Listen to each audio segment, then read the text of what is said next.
ito sa palad mo, tiningnan kita dito. Yung sa guhit mo, yung sakit mo na ito, kasumpong-sumpong ko. Pabalik-balik. Napapagod, madaling mapagod. Pero ganyan pati yung sa mata mo, nakikita ko, tinatawag natin niya sa sakit na UTI. Ibig sabihin, komplikasyon na rin sa iyo ha. Pero nakikita ko. Sa health ko nga na normal. Nerve ending, hirap ka sa pagtulog. Tama ba yung hindi ka makatulog? Tapos may nakikita ako dito na ginagambala ka ng kapre. Naniwala ka ba sa kapre? Malaking tao. Nag-ano dito sa'yo. Kaya ginagambala ka. Pero ang nakikita ko itong kapre na ito, mayroon siyang anak na lalaki. Parang gusto ng tatay ng kapre yung nagagambala sa'yo. Pero nararamdaman mo ha. Kasi na-experience mo na mayroon talaga. Pero totoo yung sinabi ko. Kasi may gusto sa yung anak ito na kapag hindi naman bibigyan kasi tutulungan ko. Alisin ko na yung sakit mo. Kailangan natin yung mga gamot ko niya, yung mga gamot natin na panay-herbal. Saka yung mga bawal na pagkain, i-ano ko muna din sa health mo dahil mayroon kang sakit na sa UTI, kidney, barado at mahirap ka sa pagtulog, nerve ending. Sa mga tuhod mo, nagkasarakit yan ha. Mayroon tayong mga vitamins dyan. May zinc, calcium, kasi yung acidic. Iwas ka sa mga pagkaon na mga maaalat. Bawal yung soft drinks kasi yung soft drinks nakakahina ng mga buto. Yung mga tulaan natin, nakakahina. Yung dito mo, sumsumpo. Tapos yung nerve mo.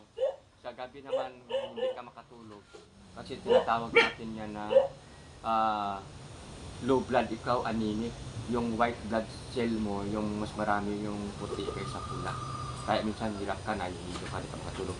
Pero mayroon tayong gamot dyan.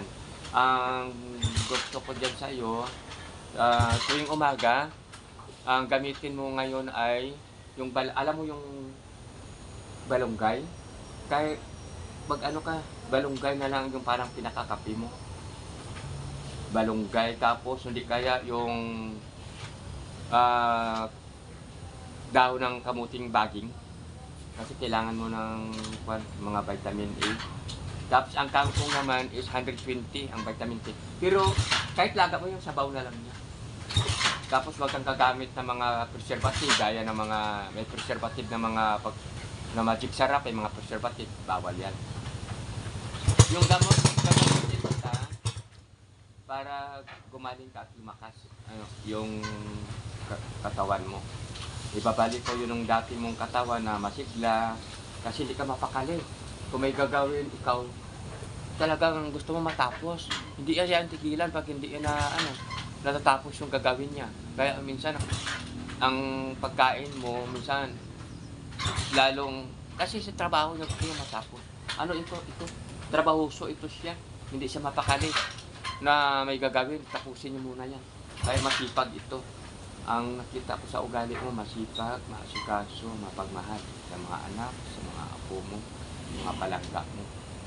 Pero dahil dito, sa sakit mo na yan, pero marami ako nakita ng mga bulong na ginamit mo, wala alibyo sa iyo, pabalik-balik. Nung nagahina ang katawan mo, madali kang hapuin, tapos hindi ka makahinga. Sa umaga, parang nag-dry yung lalamunan mo. Tama ba?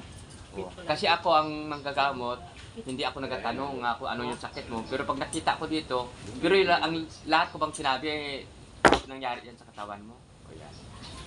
O sige, gagamutin kita kasi may hayop ng sakit mo na ginagagambala ka ng kapre. Yung kapre na yan, ipapakita ko sa iyo. Makita mo yung mukha. Tutulungan kita dyan para gumaling ka na. Okay, may gagawin na tayo.